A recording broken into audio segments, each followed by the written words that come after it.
Boa noite, irmãos.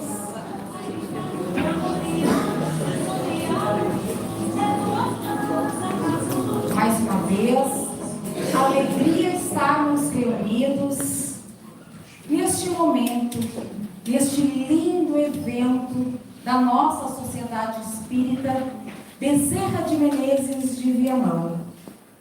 Senhoras, senhores, boa noite. Boa noite. Que a paz do nosso Mestre Jesus se faça presente em todos os nossos corações. Solicitamos aos presentes a gentileza de desligarem os celulares ou colocá-los no modo silencioso para que não haja interferência na nossa palestra. A Sociedade Espírita Bezerra de Menezes de Viamão é uma casa federada à Federação Espírita do Rio Grande do Sul e à Federação Espírita do Brasil. Convidamos neste momento a assistirem o vídeo com a música que é o lançamento do nosso 13º Congresso Espírita do Rio Grande do Sul, que ocorrerá nos dias 17, 18 e 19 de outubro na PUC em Porto Alegre. O nome da música é Supernova, da Astrid Godoy.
Linda canção, que vai ser o lançamento do nosso 13º Congresso Espírita do Rio Grande do Sul. As luzes, por favor. Temos a grata satisfação de informar a presença dos nossos companheiros que representam também o nosso movimento espírita. No momento, eu recebo a todos com muito carinho, em nome da presidência desta casa e representando também a União Municipal Espírita de Viamão. Sejam todos muito bem-vindos. Gostaria de citar a presença dos nossos irmãos do José Cristão de Fraga, do Centro Espírita Emmanuel, da Associação Espírita André Luiz. Quem mais? Estamos aí, pessoal. Sintam-se todos muito bem-vindos e muito acolhidos na nossa casa. E queremos agradecer a presença do Lourenço, da Marta. A Cláudia veio? Não. Então, eu quero convidar a nossa vice-presidente doutrinária, a Ana Lúcia Rafael, para realizar a leitura do nosso Evangelho.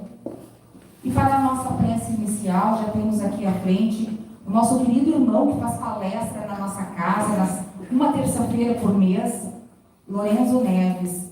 E foi por intermédio do Lourenço que nós estamos tendo essa oportunidade de ter o André Trigueiro hoje conosco.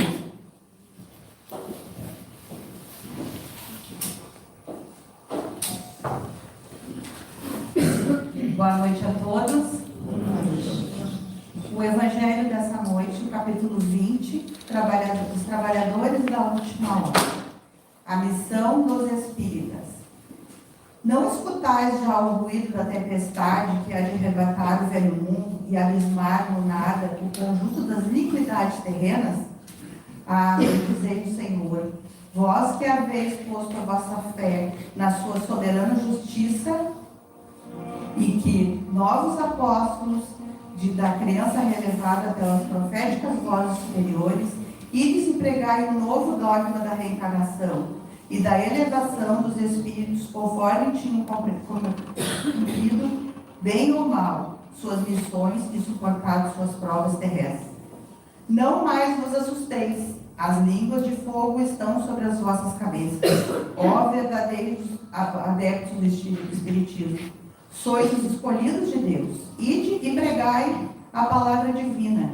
É chegada a hora em que deveis sacrificar a sua propagação, os vossos hábitos, os vossos trabalhos, as vossas ocupações fúteis. Ide e pregai. Convosco estão os espíritos elevados. Certamente falareis a criaturas que não quererão escutar a voz de Deus, porque essa voz as exorta incessantemente à abnegação. Pregareis o desinteresse aos árvores, a abstinência aos dissolutos, a mansidão aos tiranos domésticos, como os déspotas. Palavras perdidas eu sei, mas não importa. Face mister, regueis com vossos suores o terreno onde tendes de semear, porquanto ele não frutificará e não produzirá senão sobre os reiterados golpes da enxada da charrua evangélica. Ide e pregai.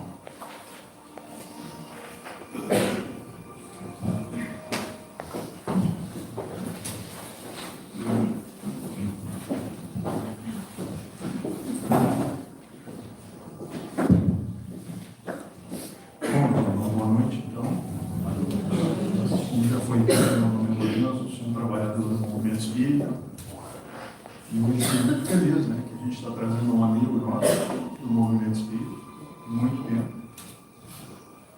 O seu André Trigueiro. Então, para começarmos os trabalhos, vamos mantendo o nosso pensamento elevado em Deus e vamos agradecendo a oportunidade do aprendizado, a oportunidade de convivermos em sociedade e pacificamente, num mundo tão conturbado em que vivemos hoje. Vamos pedindo licença ao plano espiritual, aos dirigentes espirituais dessa casa, desse trabalho, para recebermos esse irmão abnegado, que em suas horas vagas doa o seu tempo, para trabalhar em prol de uma sociedade melhor e de um mundo mais perfeito.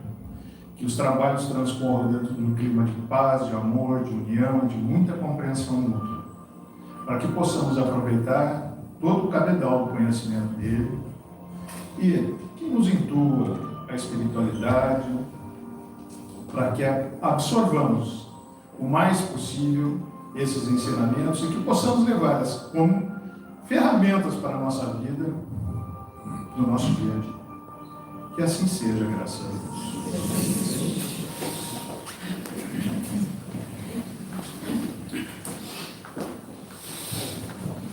É com grande satisfação que participamos da campanha da Federação Espírita do Brasil, que são anuais em favor da vida, mas em especial neste mês de setembro, onde reforçamos a campanha Fé na Vida, onde queremos falar aos nossos irmãos da importância da valorização da vida.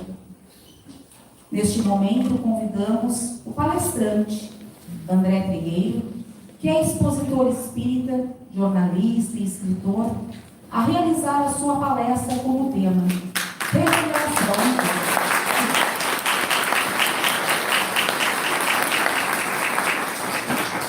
Regeneração em Curso, Sintonia, Coragem e Atitude.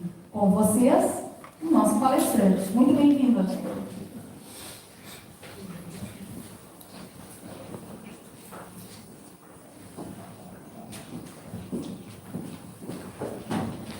Boa noite a todos.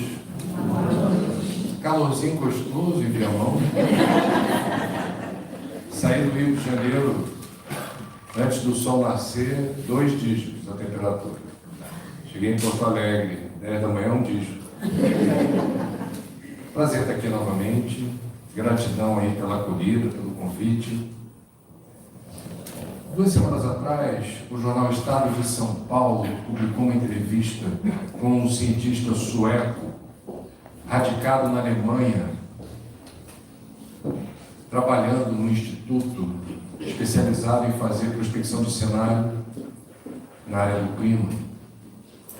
Ele, certamente uma das maiores autoridades do mundo no assunto, foi perguntado pelos colegas brasileiros do jornal qual era o cenário que se avizinhava, e não é no longo prazo, nos próximos anos, em função da negligência da humanidade como um todo em cumprir aquilo que os cientistas haviam determinado como condição para não agravarmos a crise climática, não provocarmos mais eventos extremos, não provocarmos a destruição da biodiversidade, a exposição da saúde humana, a amplitude térmica, etc, etc. Ele deu uma resposta muito curiosa, dizendo: nós devemos nos preparar desde já para explicarmos para os nossos filhos daqui a 20 anos porque escolhemos falhar. É uma resposta inquietante, perturbadora, porque ninguém escolhe falhar. A falha é contingência, a falha é um acidente de percurso. E ele disse: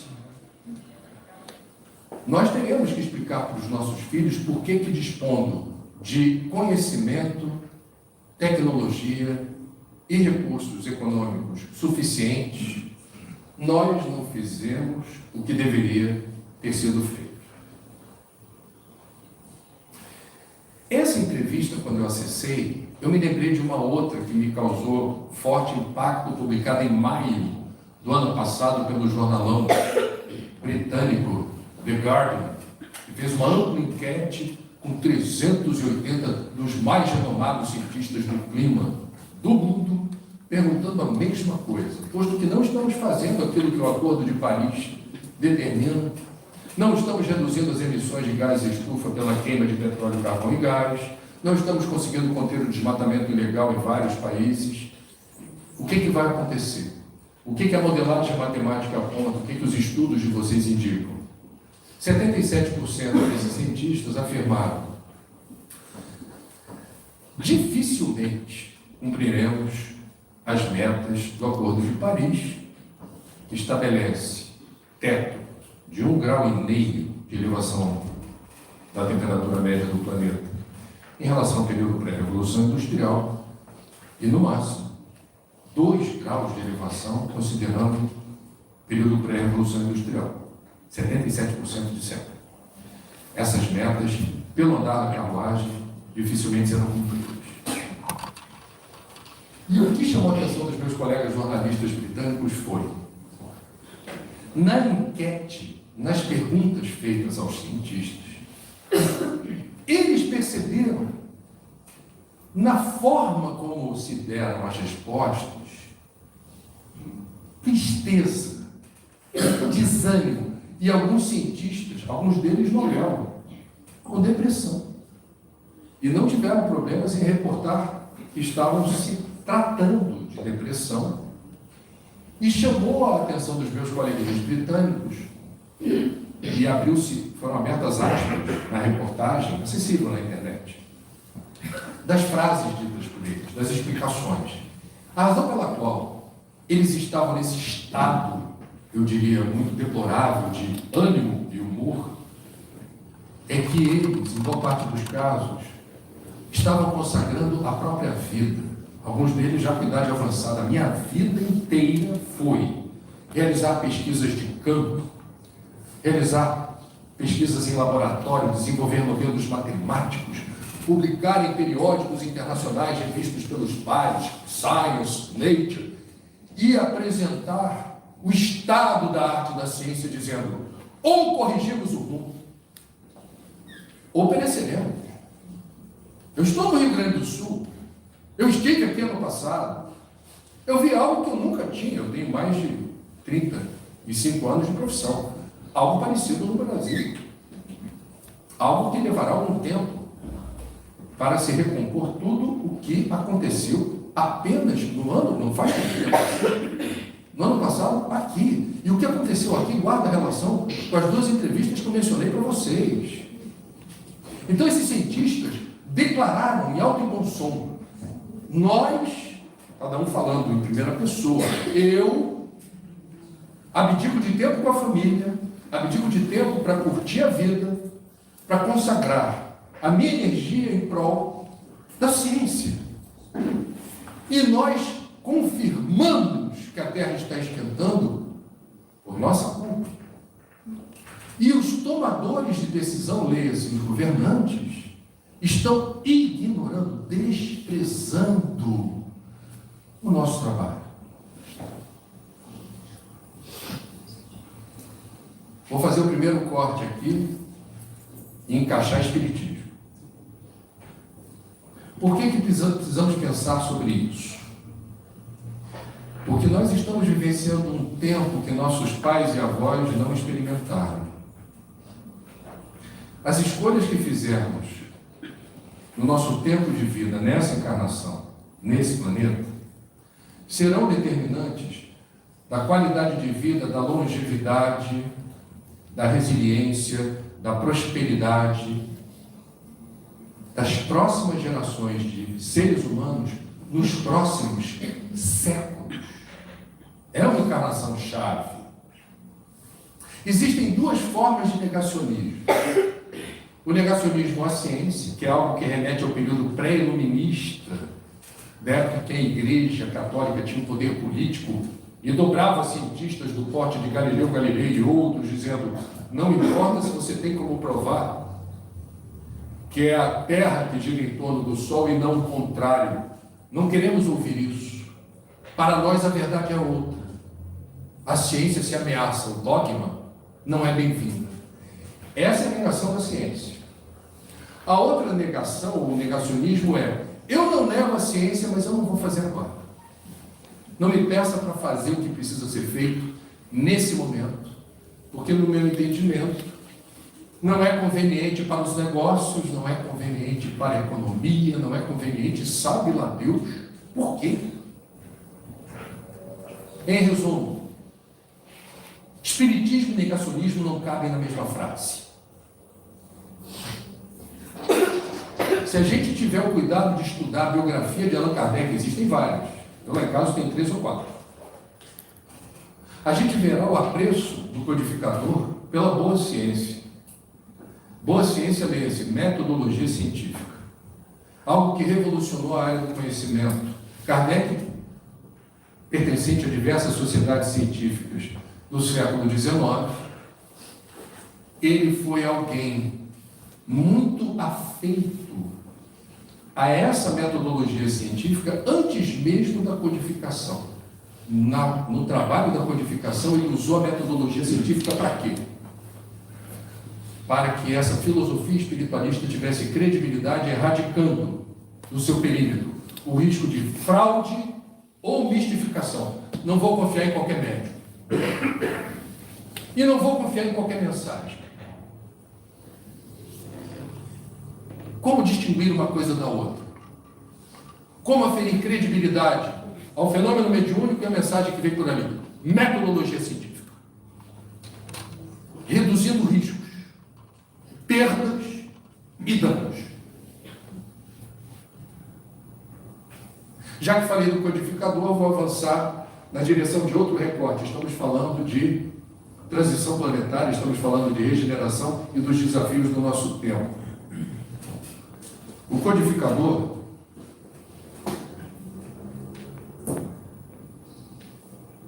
porque agora eu vou falar de educação. O codificador, como se sabe, foi um dos mais renomados pedagogos do seu tempo. Discípulo de Pestalozzi, estudou em Verdun, digamos, pode-se dizer, ele pertenceu a uma elite acadêmica e inovou na forma como a garotada aprendia conteúdos pedagógicos. Não tinha bedel, usa-se essa palavra ainda? É velha essa palavra? Não tinha fiscal, não sei o nome que se dá aqui. O camarada que fica lá, é contratado para fiscal para ficar vendo quem está gazeteando, e quem está dentro de sala de aula, quem está fugindo da escola. Eu fui a Verdun com a Cláudia na Suíça, conhecer o Instituto Pestalozzi, onde Kardec estudou. Fui ver de perto o que eu li nas biografias de Kardec. E Verdun tinha uma metodologia interessantíssima que era escola em tempo integral, dia inteiro, era um internato. Entretanto, o conhecimento deveria despertar curiosidade e deveria entusiasmar os alunos, a aventura do conhecimento. O menino acordava de manhã para estudar, mais um dia chato na minha vida, que eu vou ficar fazendo palavra cruzada e vou ficar fazendo balbúrdia em sala de aula. Não, tem algo interessante aqui, tem algo que me motiva, tem algo que me encanta. E os professores igualmente treinados e talhados para a função de transformar o tempo de aula numa aventura. E os alunos que se destacavam eram transformados em monitores. Kardec foi um monitor, miúdo ainda, menino, se destacou e virou auxiliar de Pestalozzi, não apenas ele, mas do grupo, que passou a ajudar os seus coleguinhas mais atrasados na assimilação dos conteúdos. Muito bem. Qual é o desafio do nosso tempo? Relatório da Unesco, de 1 ano e meio atrás. Experimentamos uma epidemia de distração. A expressão exatamente é essa. Epidemia de distração. Motivada principalmente por isso aqui. E relatórios da Unesco mostrando. Eu estou acompanhando a aula. No momento em que, por alguma razão, eu vou procurar aqui alguma informação, dá-se algo parecido com um blackout. Você simplesmente apaga totalmente a sintonia estabelecida com o conteúdo que o professor está passando. Totalmente, não é parcialmente, é totalmente. É algo parecido com o que na educação do trânsito se diz que você acompanhar algo no celular ao volante se assemelha a estado de embriaguez. Do ponto de vista do seu reflexo, você não está apto a dar uma freada brusca, você não está apto a dirigir, se distrair a atenção que deve ter no trânsito com isso durante. Em sala de aula é pior. Epidemia de distração. Esse relatório da Unesco correu o mundo, porque não era achismo não era pitaco, não era fake news. É muito sério quando você tem um braço da ONU reunindo educadores do mundo inteiro e você fundamenta a crítica dizendo: se isso aqui continuar entrando em sala de aula, a gente continuará formando subcidadãos, subcidadãs, despreparados e desqualificados para o mundo lá fora. Não assimilarão conteúdos básicos, não saberão ler, escrever, fazer conta, conhecimento da história, da geografia. Não serão bons alunos. A partir do relatório, começou a haver uma profusão de estudos e trabalhos justificando que no Brasil, graças a Deus, não demorou a chegar, que são cidades, depois estados e depois virou lei federal, e aí varia de lugar para lugar. O que a gente faz com isso no horário escolar? Não é para usar em sala de aula, salvo se a proposta da aula for através da internet ou de algum aplicativo, você aprimorar a qualidade da informação que o professor está querendo trabalhar em sala de aula. Não é estigmatizar isso aqui. A internet não é boa nem ruim. O uso que fazemos dela determina a qualidade dessa relação. Ok? A questão é que o tempo de tela, essa expressão que se usa, não obstante determinar a epidemia de distração, é responsável por quadros sombrios, claramente ligados a essa vida antissocial. Jonathan Haidt, o pedagogo americano, que lançou um livro chamado A Geração Ansiosa. Eu recomendo a vocês que leiam, porque ele virou uma referência para muitos países. A Austrália é um país que já aplicou essa lei da restrição ao celular, vários países da União Europeia, o Brasil está nesse grupo. Ele fundamentou a razão pela qual não se trata apenas de distração. Nós estamos deformando as novas gerações com algo absolutamente ameaçador à resiliência mental e emocional da garotada, que é, no período da vida que a gente mais está com tempo para aprender a ser gente, e a gente não é nada sem o outro. A vida só se explica, a vida em sociedade, nós somos seres sociais. O Espiritismo afirma isso, e o Espiritismo é contemporâneo da sociologia de Ernst Haeckel. Nós temos a sociologia e o Espiritismo, neologismos do século XIX. Tanto a sociologia quanto o Espiritismo afirmam: nós só nos explicamos enquanto espécie em relação ao outro. Nós precisamos do outro como espelho. Quando eu acerto, eu causo uma boa impressão. Quando eu erro, as pessoas manifestam que eu errei. É assim que a gente aprende a ser gente. Quando você troca o tempo de sociabilidade, de aprender com os seus coleguinhas, o lado bom e o lado ruim da vida. Tem o lado ruim, que é que eu não gosto e me ameaça e usa palavrão para falar comigo, ou cria um apelido que eu não gosto. Eu preciso aprender a me defender de gente assim. E as pessoas legais que eu também vou aprender a me identificar, para essas eu vou chamar para minha festinha de aniversário. Eu não vou chamar qualquer um, vou chamar quem eu aprendi a gostar e a respeitar. Por quê? Porque eu estou aprendendo isso. Zygmunt Bauman, filósofo polonês já falecido,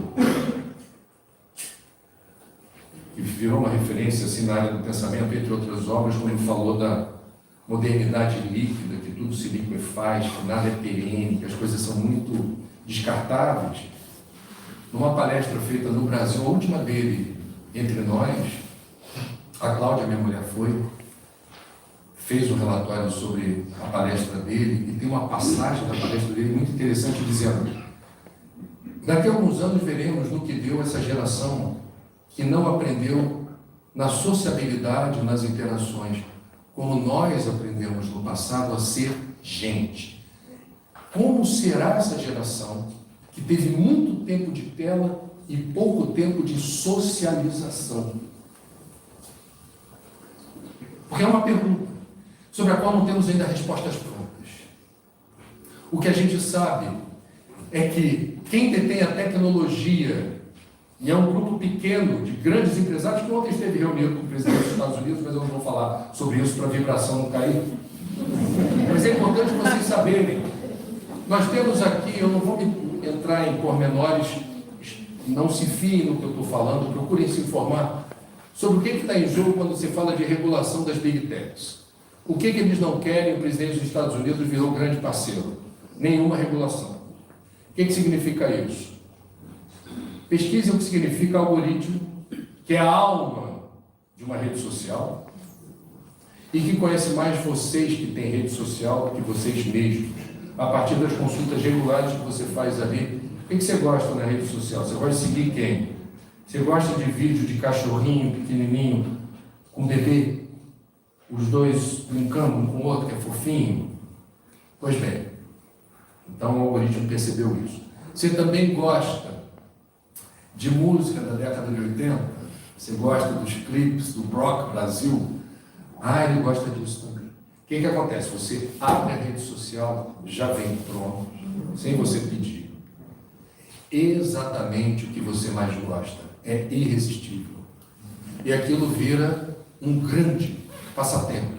Até aí, tudo bem. O problema é que isso tão hipnótico, tão avassaladoramente invasivo no plano dos seus sentidos, porque é o que você mais gosta. É como se você todo dia pudesse comer o melhor prato de comida. É tudo que você quer. Está ali, mastigadinho, pronto para consumo.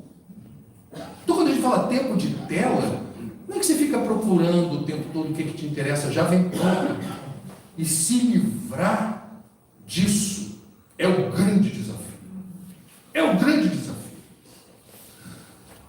Qual é a questão que está embutida no algoritmo, além dessa hipnose coletiva, que causa tamanha dispersão, distração e alienação? É que nós temos ali a percepção das grandes redes de que nós, quando testemunhamos conteúdos de baixo teor moral, troca de farpas, brigas, xingamentos, flagrante de assassinato, assalto, criança sendo esbofeteada, animal sendo maltratado, aumenta-se exponencialmente likes e curtidas. Numa palavra, engajamento.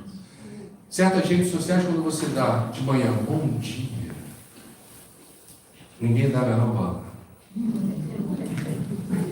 Talvez até te critique. Esse está bem, né? Está roubando. Quando você começa o dia xingando, falando mal de alguém, dando visibilidade ou replicando um escândalo, um xingamento, muitos likes e curtidas e engajamento.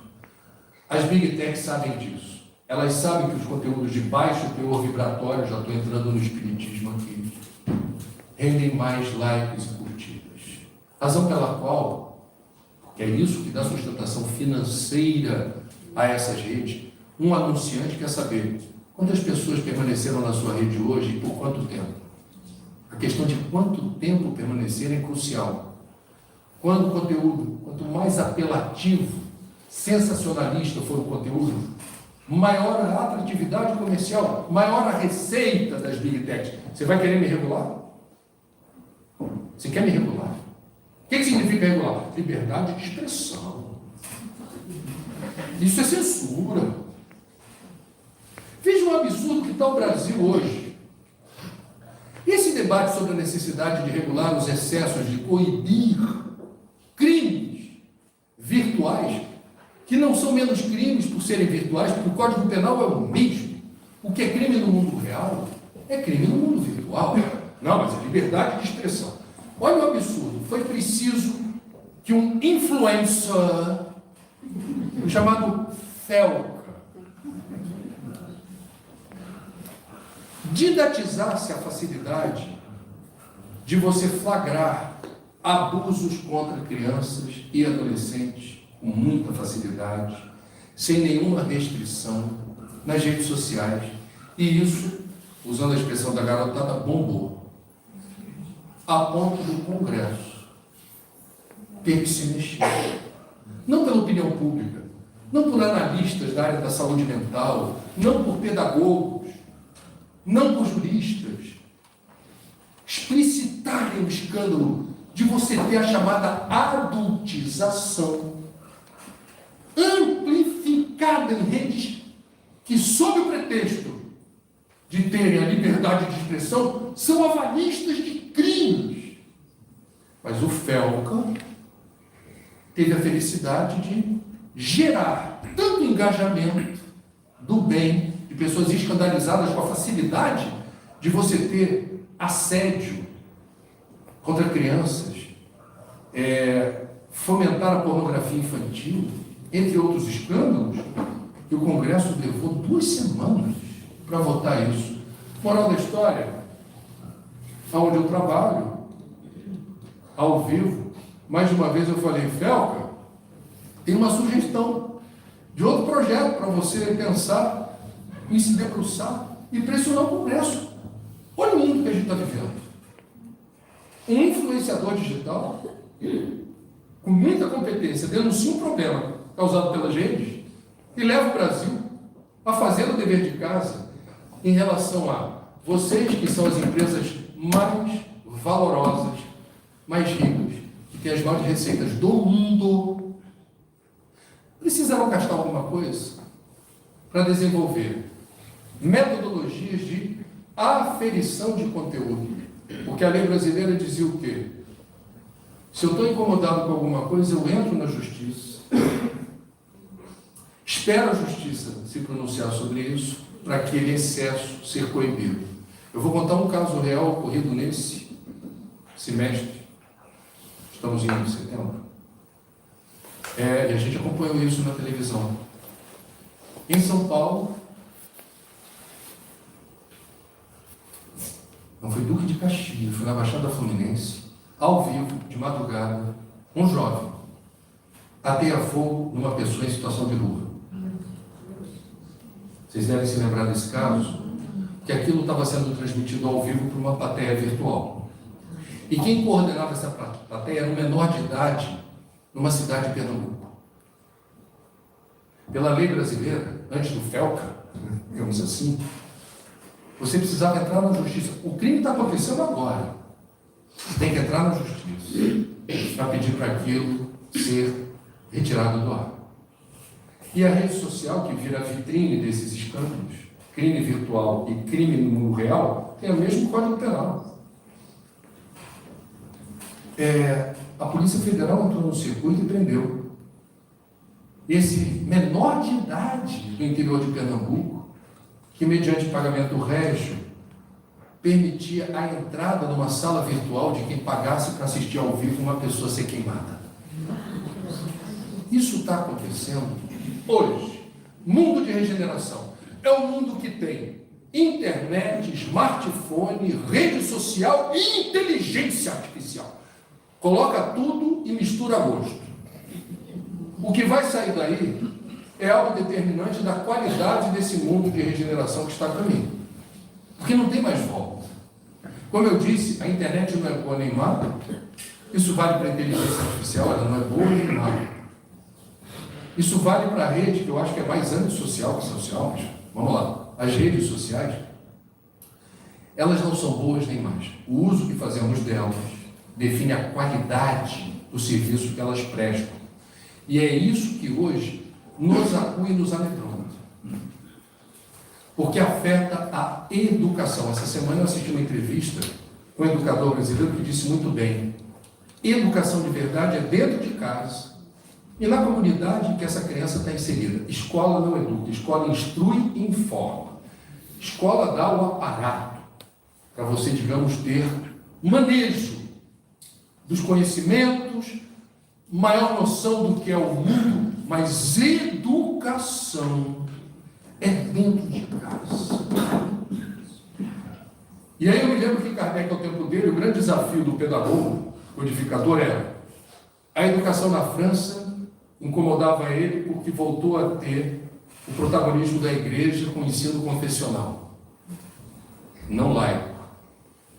E Kardec era um defensor de uma educação que não tivesse as amarras de uma religião, que tivesse sim os valores éticos e os princípios básicos da fraternidade, da gente entender que a gente precisa pensar no coletivo, a gente precisa atentar para quem tem problemas. Eu não vou ser um egoísta, preciso ser alguém que está ligado no que acontece à volta. Mas Kardec, à época dele, o grande desafio era como a gente se desvencia das amarras do ensino confessional, que tinha também seus vícios, suas questões. Se o pedagogo de Lyon tivesse hoje aqui, o que diria sobre epidemia de distração? O que diria sobre acesso dos jovens com a complacência dos pais nas redes sociais? Liberdade total, não, ele já sabe se virar. Será? Temos questões. E a gente precisa estar muito atento a elas, porque o que sai daí é definidor de rumos em relação à qualidade desse ser humano no mundo de regeneração. Não tem mágica no mundo de regeneração. Já já a gente fala desse mundo de regeneração à luz da codificação. Porque não tem mágica na natureza, nem na área ambiental, de você dizer mundo de regeneração, no instalar de Deus, Deus haverá de retirar todos os gases destruídos, todas as florestas destruídas, toda a poluição, todo o microplástico. Tchau! Mundo de regeneração. Esse não é o Deus dos espíritos. Que o Deus dos espíritas delega, o Deus dos espíritas terceiriza. Razão pela qual, se alguém me pergunta, é muito pop, palestra sobre regeneração, pressão planetária, o povo adora, o povo espírita adora assim, já, quando é que vai ter? Vocês não, vocês em Viamão estão no outro nível. Por aí o povo diz assim, eu vou nessa palestra hoje porque eu quero saber o seguinte, setembro de 2025, quando é que essa bagaça vai se resolver? Eu vou estar por aqui nessa encarnação ou não? E aí gosta de picotar palestras, livros, gente que faz aquelas contas, assim, não, porque era 300 anos, passou para 150, contando mais 60, lá para 2060, 2070. Gente, eu vou aqui de público manifestar o meu completo desinteresse sobre o calendário do mundo de regeneração por um motivo. Aliás, dois. O primeiro deles, do meu ponto de vista, até onde me foi possível compreender a doutrina, a dinâmica da transição planetária depende da soma dos nossos esforços, trabalhos, intenções, desejos, vontades, do uso do nosso livre-arbítrio. O ritmo da transição também vem um pouco a reboque da nossa disponibilidade e interesse em fazer o certo. Portanto, pode adiantar ou pode atrasar, mas esse relógio com o ponteiro certo não faz sentido para mim. Que vai acontecer, vai. Que já está acontecendo, está. O tempo que leva, aí eu me reservo o direito de não querer especular sobre datas certeiras. Esse é o ponto. O segundo me preocupa muito mais e me interessa muito mais a regeneração de cada um. A regeneração planetária é coisa muito grande. É um relógio muito complexo. Eu só tenho domínio, e olha lá, do meu reloginho. Se a gente no Espiritismo fala de reforma íntima o tempo todo, se a gente procura sinalizar os balizadores, assim, da evolução individual, que é um processo pessoal e intransferível, ninguém evolui pelo outro. Desculpa, vamos falar a verdade. Mas os meus filhos, eu faço tudo por eles. Eles têm autonomia, eles têm livre-arbítrio. Você pode dar a melhor educação do mundo para eles. Assim de famílias em que os filhos surpreendem os pais, positiva ou negativamente. Aí você fica perplexo, eu fiz tudo. A melhor educação, todo o meu amor, a melhor escola, assistência, afeto, carinho, colo, atenção. E deu nisso. As pessoas ficam frustradas achando que é uma programação de um aplicativo. Só que não. Então veja, paternidade e maternidade são missões por quê? Do ponto de vista espírita, farei tudo ao meu alcance para que esse espírito, que vem de longe, eventualmente é mais velho que eu, leia o Emílio Miranda, nossos filhos são espíritos. que é um livro libertador, assim, do ponto de vista da sensação de posse que pais e mães têm em relação aos filhos. Não são propriedade. Estão sob nossa tutela e custódia por um certo tempo. Esse tempo é o tempo do esquecimento da vida passada, é o tempo que ele está aberto, é uma esponja ambulante para quê? Valores, princípios, é o trabalho do jardineiro, zeloso, cuidando bem do seu jardim, aparando fazendo a poda regular, removendo pragas oportunistas, verificando a umidade do solo, não pode aguar muito, a exposição ao sol, que também não pode ser exagerada, eventualmente colocando uma estaca, se ela começar a ir para cá ou para lá. Não, vamos estaquear. Essa é a função do pai e da mãe. Agora tem uma hora que aquilo vira árvore. Aí babau, aí ó, extrapola, não precisa mais de adubo, a raiz já vai buscar água lá embaixo, o sol não tem como. Agora é por tua conta, meu filho. Fiz a minha parte. Se deu certo ou não, Deus é quem sabe. A minha parte, eu fiz. Aqui eu vou pegar a terceira e última parte da minha reflexão. Falamos aqui de ciência e negacionismo, falamos aqui de educação e dispersão. Terceira e última parte eu vou falar de transcendência, o lado místico da vida, o aspecto religioso que está presente no Espiritismo e a palavra que abrange todas as tradições e filosofias espirituais. Espiritualidade. A espiritualidade alcança todas as religiões e cada religião alcança um aspecto da espiritualidade. Como uma frase atribuída a São Francisco de Assis: a beleza do jardim de Deus está na diversidade das flores. Algo que me encantou no espiritismo, eu sou convertido, cara, eu não sou espírita desde pequeno não, porque meu pai era catolicão, quase foi padre.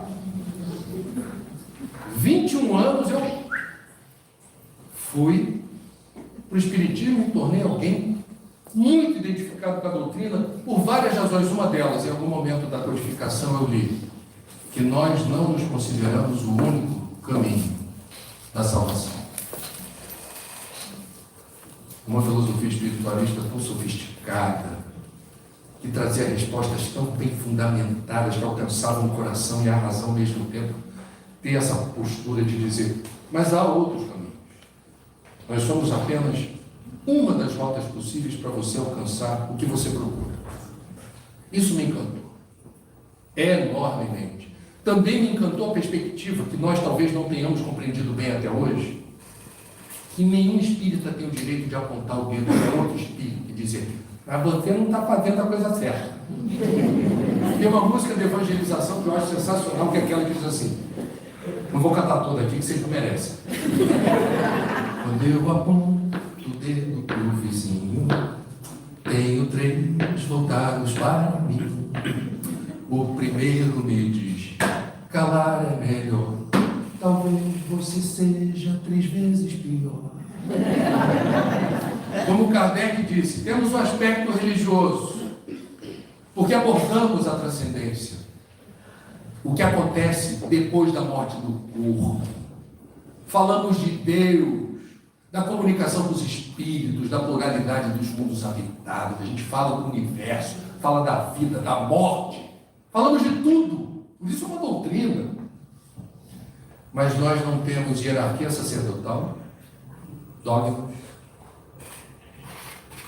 e os oradores, espíritas, convidados para falar, do meu ponto de vista, Marco e Lorenzo, esse exercício que estamos fazendo hoje aqui remete às catacumbas. Remete àquele período que, em condições um tanto adversas, digamos assim, alguém fazia uso da palavra para tentar explicar o significado mais elevado das Escrituras que apresentavam o Evangelho. Ali não tinha ninguém melhor do que ninguém. Ali havia um compartilhamento de ideias, impressões, e se eu fizer uma enquete aqui sobre o que cada um de vocês pensa sobre temas capitais da doutrina espírita, eu não tenho dúvida nenhuma de que não colherei as mesmas impressões. Se vocês chamarem 10 oradores, eu seria hoje o primeiro, vocês chamam mais 9, para abordar o mesmo tema, livremente, mas calcado na doutrina, vocês vão se surpreender se forem 10 aspectos singulares, diferenciados de cada um. Eu não estou falando, é melhor ou pior. Cada um o seu cada um. Lá no Rio tem uma escola de samba chamada Salgueiro, não é a minha escola. Eu sou mangueirense porque Cartola, fundador da escola, era fluminense, é o meu time, e reproduziu no verde e rosa da Mangueira o grená e verde fluminense. Não tem nada a ver com essa palestra, eu só quis trazer essa cultura inútil. Tem uma escola do Salgueiro que diz assim: o que é o Salgueiro? Nem melhor, nem pior, apenas uma escola diferente. O jeito meio orgulhoso, disfarçado. O fato é que nós temos o privilégio de vivermos numa comunidade, vamos chamar assim, prefiro chamar comunidade do que movimento espírita, aonde reproduzimos aqui as diferenças do mundo. Nenhum de nós é igual. Jesus escolheu 12 apóstolos completamente diferentes uns dos outros. Completamente diferentes. E Jesus sabia disso. E Jesus nunca pretendeu que nós, ao sermos chamados de irmãos, fôssemos clones uns dos outros. A riqueza da humanidade está na sua diversidade, na sua pluralidade. É interessante como eu, apaixonado pelos assuntos da natureza, descobri que as leis da natureza também são assim. Uma monocultura de eucalipto é pobre em biodiversidade. Pobre. Se você colocar um biólogo ali para contabilizar quantas espécies vivem aqui, conta na mão, nos dedos de uma mão.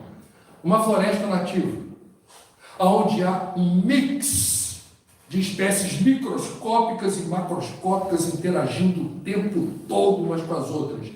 É a vida em estado febril, pulsante. A floresta é uma danceteria que não para de tocar música alta, a gente não ouve, mas aquilo é algo histriônico, é a vida em abundância, parafraseando Cristo. O que eu falei da natureza? Antigamente, quando a gente tinha menos gente no planeta, grupamentos humanos distantes, era muito comum parentes casarem, primo distante, primo mais próximo, às vezes na realeza irmãos, já está certo. Do ponto de vista da genética, essa pouca diversidade implicava em riscos à saúde, à resiliência física, malformações fetais, problemas. Quando não havia o quê? Mistura. Interessante. Qual é a questão que está colocada hoje no Brasil? Nós somos um dos países, isso também tem a ver com regeneração e transição planetária, na minha opinião.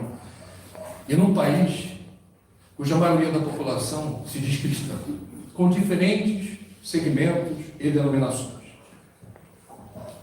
Qual é a questão que está colocada para nós aqui? Primeiro eu vou falar do Espiritismo. Saiu há relativamente pouco tempo o resultado da pesquisa do IBGE com base no censo sobre quantos espíritas existem no Brasil. Esse é um assunto baseado em dados. Haverá margem de erro no censo, sempre tem, mas é um espelho demográfico das preferências no campo religioso da população. O número de espíritas, o número relativo de espíritas decresceu em relação a 12 anos atrás. Haverá muitas explicações para isso, eu não vou me debruçar sobre isso agora, mas eu acho importante que nós, que temos identificação com o Espiritismo, e achamos importante existir casas espíritas, assistência social, desenvolvimento da mediunidade, caridade articulada e bem organizada a partir do formigueiro dos voluntários, fomentando a caridade onde ela se faz mais necessária. É claro que para nós é uma excelente oportunidade de debater. Tem algo que a gente possa fazer melhor? A juventude se empolga com a casa espírita. As palestras conseguem apresentar de alguma forma o repertório de palestrantes, esse olhar diverso, que enriquece o debate e fomenta reflexões filosóficas importantes. porque em essência o que somos. O Espiritismo é uma filosofia espiritualista. O livre pensar é a nossa carteira de apresentação.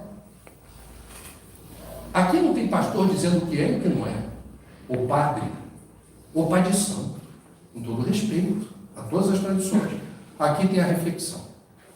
E cada um, sem apontar o dedinho para os outros, haverá de se identificar com a doutrina, dizendo: aonde eu estou disponível e disposto a evoluir, que imperfeições eu vou encarar desde já como uma questão estratégica do meu ser espiritual. Nessa encarnação, estou pronto para encarar o quê?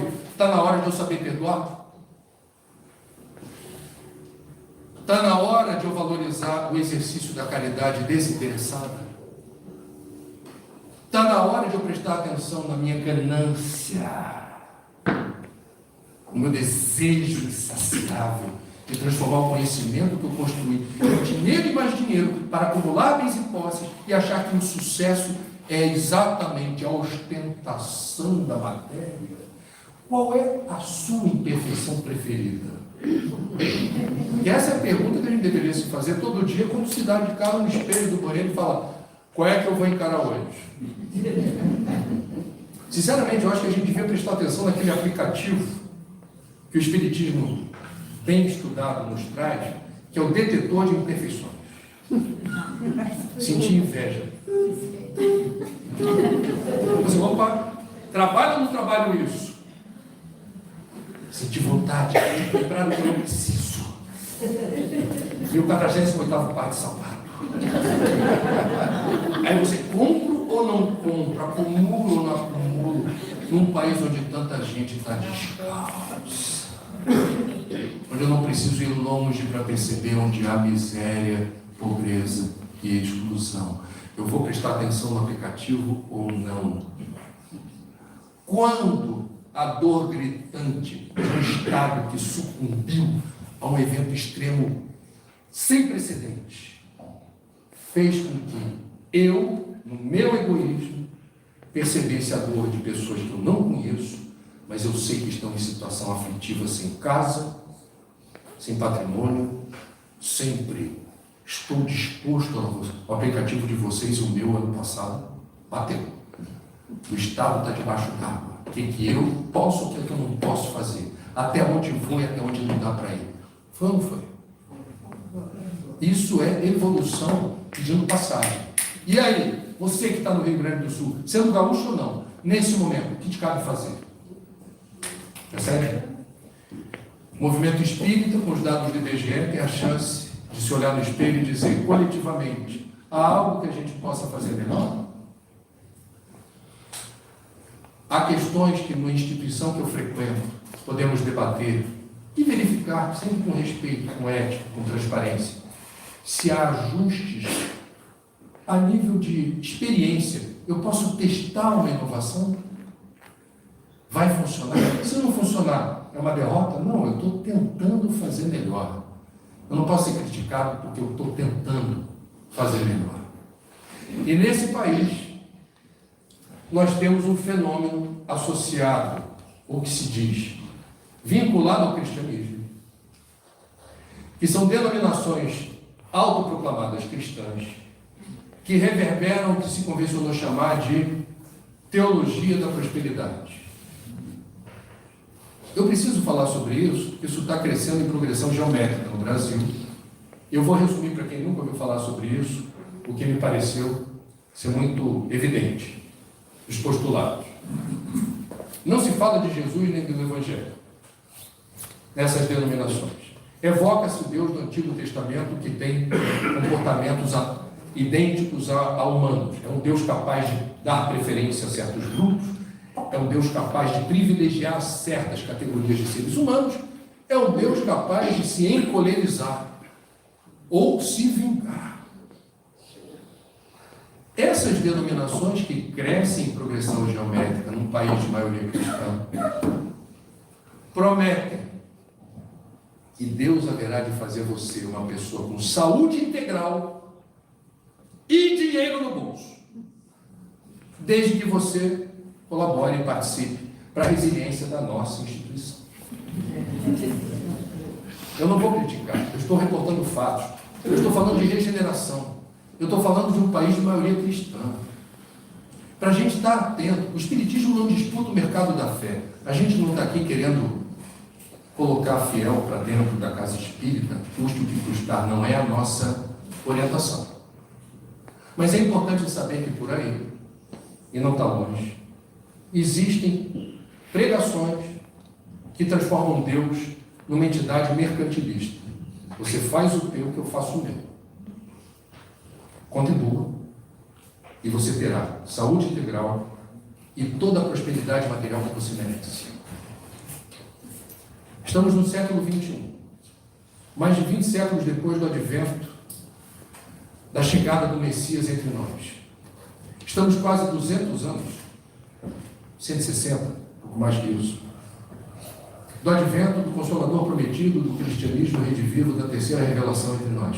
E no nosso país, a maior nação espírita do mundo, nós temos na vizinhança quem tenha essa visão, que cresce em progressão geométrica e tem projeto de poder. E não gosta da ideia de um país laico. Eu volto a Kardec, um incômodo do ensino público vinculado à igreja confessional. Qual é a vantagem civilizatória da laicidade? Que está na Constituição Brasileira de 88. Cada um é livre para acreditar no que bem entender, no Deus que quiser seguir, na religião que resolver professar, ou não acreditar em nada, e não será perseguido, patrulhado, vigiado, nem terá privilégio. Por isso, o que eu estou afirmando para vocês é que a laicidade está ameaçada. E que nós podemos experimentar o desgosto, é outro retrocesso. Olha a regeneração aí, olha a transição planetária aí, com solavancos. Um deles vai nessa direção. Vou aqui sugerir uma leitura terapêutica. Para mim os 2 últimos capítulos da Gênesis, em que Kardec faz suas digressões sobre o que é o mundo de regeneração. Lá ele diz que nós estamos experimentando, é muito interessante e atual essa parte,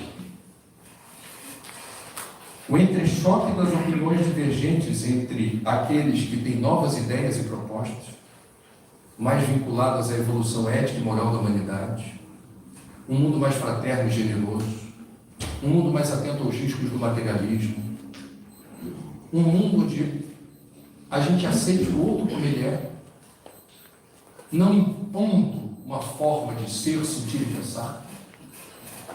E outra visão, que é mais, eu diria, remitente ao erro de impor um jeito de ser, pensar e agir. E esse entrechoque está acontecendo agora, no Brasil e no mundo. Uns vão chamar de polarização, outros vão chamar de risco de regimes extremistas, mundo afora. O Putin, o Netanyahu, o Trump, o Maduro, aí vai. Você tem uma coleção. A democracia está em crise e nós estamos vendo o risco civilizatório da gente retroagir no tempo, numa época em que, em vez da fraternidade universal, da cooperação internacional, do multilateralismo, como se diz, é cada um por si e Deus contra todos. E aí nos diz o codificador, tem tantas partes interessantes. A época atual é de transição. Confundem-se os elementos das 2 gerações. Colocados no ponto intermediário, assistimos à partida de uma e à chegada de outra, já se assinalando cada uma no mundo pelos caracteres que lhes são peculiares. Tem ideias e pontos de vista opostos às 2 gerações que se sucedem, pela natureza das disposições morais, porém, sobretudo, das disposições intuitivas e inatas. Torna-se fácil distinguir a qual das 2 pertence cada indivíduo. Ele fala que a nova geração não vem perfeita. Nova geração são os espíritos que vêm com o propósito de mudar. Tem que mudar. Não é possível falar de evolução sem mudança, é uma coisa lógica. Ninguém reencarna para ser o mesmo. É um fracasso encarnatório você desencarnar com orgulho de dizer: sempre pensei do mesmo jeito, sempre fui a mesma pessoa. Isso é um atestado de fracasso reencarnatório. Nós viemos a esse mundo para mudar. E Kardec fala: a mudança em curso que interessa é na direção, ele diz, ele resume isso, da boa vontade. É a expressão que Kardec usa na Gênesis.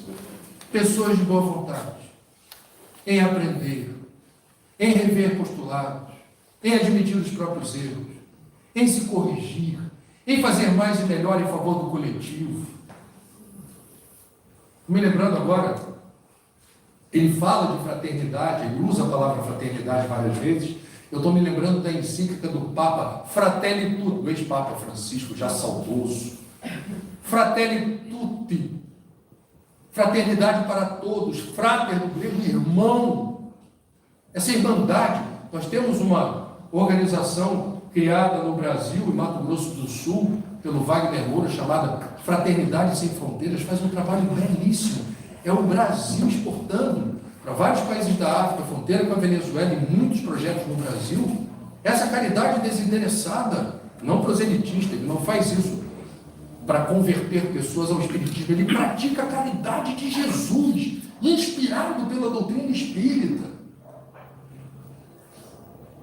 Fraternidade é uma palavra que está ausente na guerra da Rússia contra a Ucrânia, Israel contra os terroristas do Hamas dizimando Gaza, e na postura do atual presidente do país mais rico e com a maior potência bélica do mundo, que são os Estados Unidos. A gente está num momento muito tenso dessa transição. E aí, para acalmar um pouco os ânimos, a gente precisa ter serenidade. Tem que falar isso no final. Porque, gente, a gente precisa sair do modo anestesiado, tá? Olhos de ver. É preciso olhos de ver. A gente precisa prestar atenção que vai à volta para realizar as melhores escolhas do ponto de vista individual e coletivo. O Brasil é um país que está lendo cada vez menos. E aí surge como alternativa que não substitui os livros de verdade, taludos, calóricos de páginas e ensinamentos. Não é possível aprender espiritismo em livro de bolso. Agora é possível, numa sociedade anestesiada, vítima da epidemia da distração, a gente promover pequenos toques. Que livros de bolso podem, desde o mestre Carlos Torres Pastorino, com Minutos de Sabedoria, permite esses cliques. Sintonia é uma palavra-chave na cosmovisão espírita. Como manter a sintonia? Esses livrinhos ajudam. Agora, não dá para abdicar dos livrões. O livro que a gente está trazendo aqui, o último, né? Não é o único, todos os livros estão com os direitos autorais cedidos para organizações filantrópicas, voluntárias. Esse daqui é para uma escola espírita na Baixada Fluminense, no município de Japeri, que tem um dos menores IDHs do estado do Rio.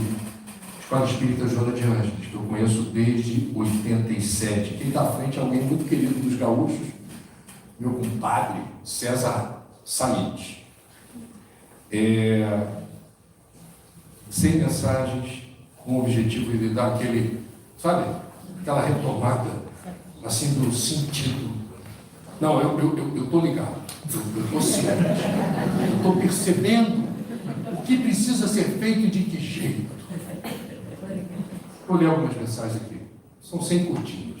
A primeira: a vida não é obra do acaso, um acidente de percurso, algo desprovido de um sentido mais profundo, que nos alcança e nos conecta com tudo que vai à volta. Importa estar atento aos sinais, às pistas que cada momento da existência pode nos trazer em situações inusitadas, encontros inesperados, e tudo que pudermos ajudar a seguir em frente. Fique ligado. Como a gente diz no Papo das 9, se liga na missão.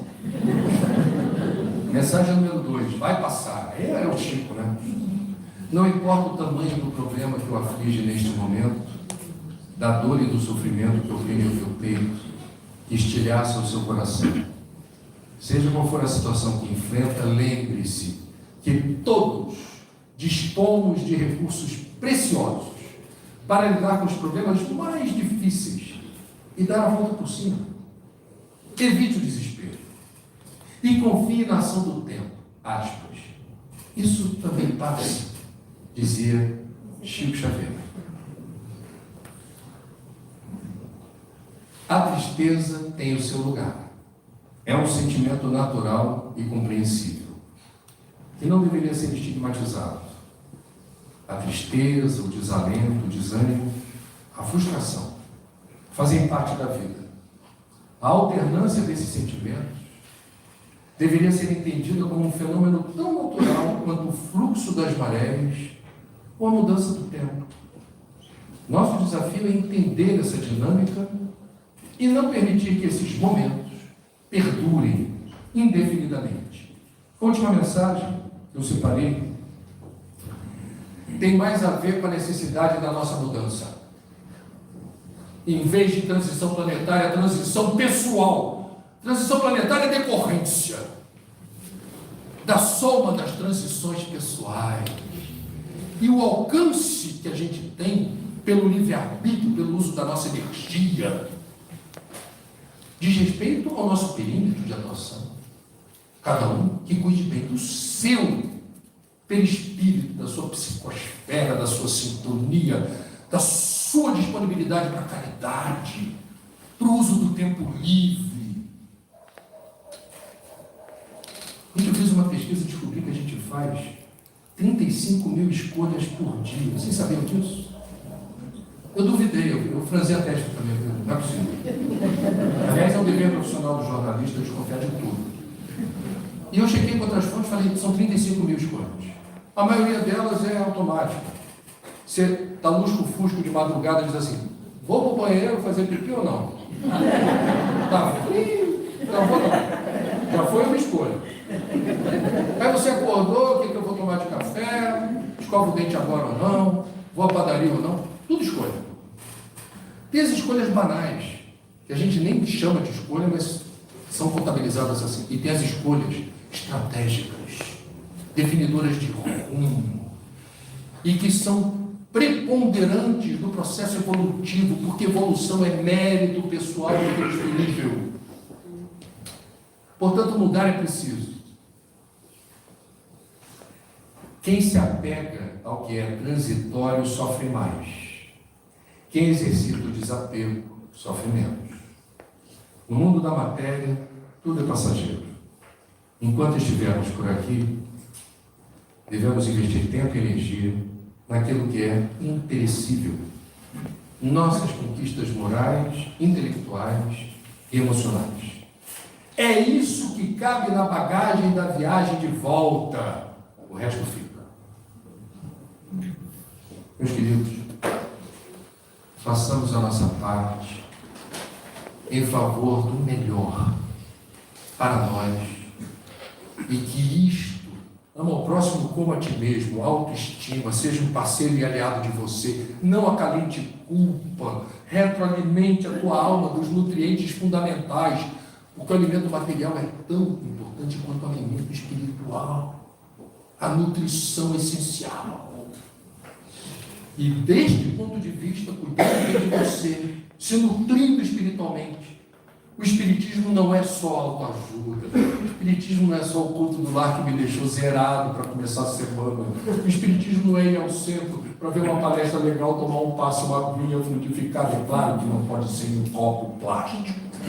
Vocês usarem o espiritismo no dia a dia apenas para dizer, ai, me fez bem, ai, que bom, ai, aliviou, ai, eu estou com estresse, ai, estou leve. Isso é espiritismo? É também. Espiritismo de verdade, até onde me foi possível conhecer a doutrina, é que a gente, amparado por essa informação benfazeja que presta sentido à existência, faça mais e melhor em favor de todos, especialmente daqueles que mais precisam. Gratidão.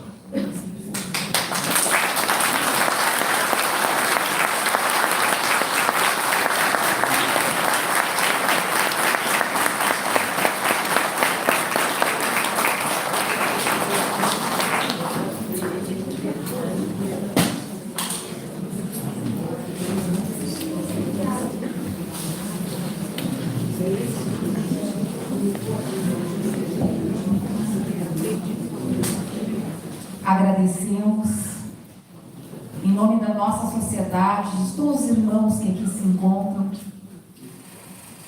essa valorosa conversa que tivemos com nosso amigo, nosso irmão André. Alegria estar te recebendo novamente aqui na nossa casa e que possa retornar mais vezes. E convidamos a todos para o momento da nossa prece final.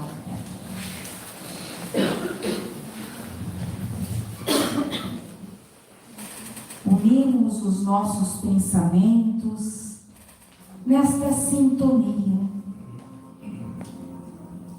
agradecendo a Deus, ao nosso mestre, guia e modelo Jesus, as falanges benfeitoras do nosso querido patrono, Dr. Bezerra de Menezes.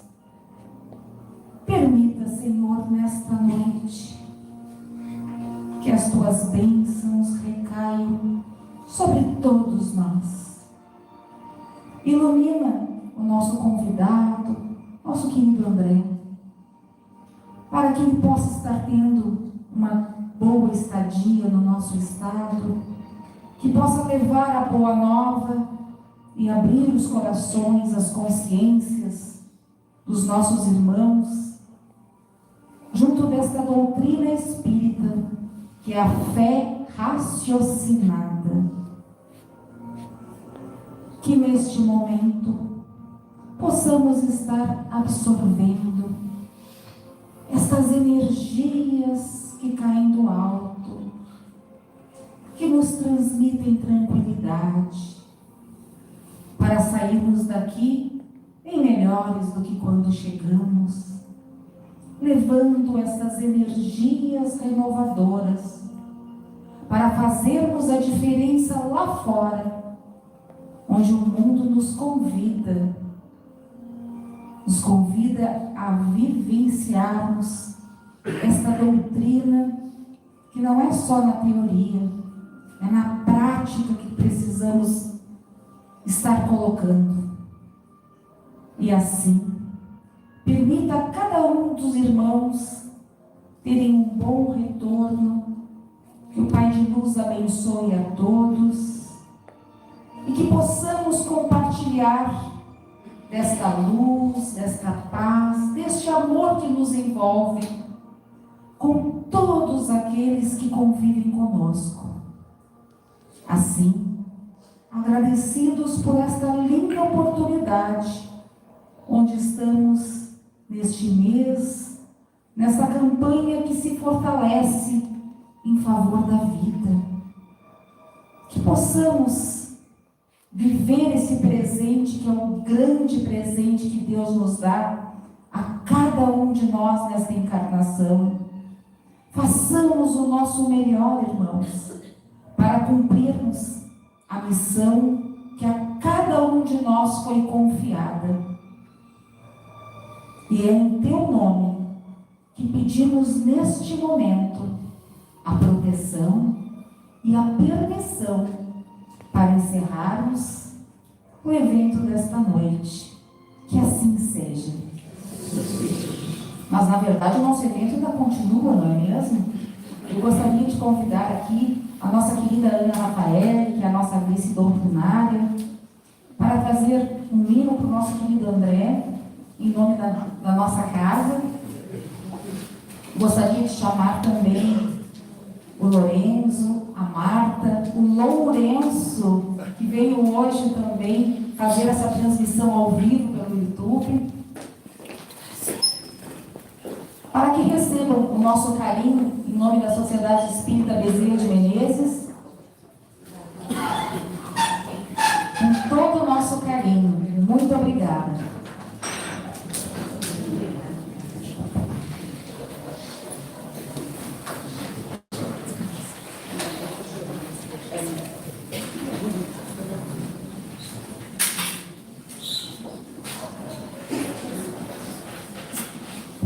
O Lourenço, que mensalmente, nas terças-feiras, se encontra conosco, realizando palestras. É uma alegria muito grande recebê-lo.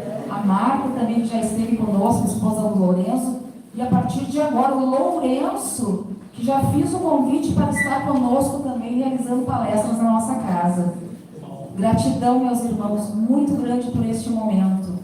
E que nós possamos, cada vez mais, unirmos para levar essa boa nova que carece tanto no coração dos nossos irmãos. Vamos despertar. Gratidão.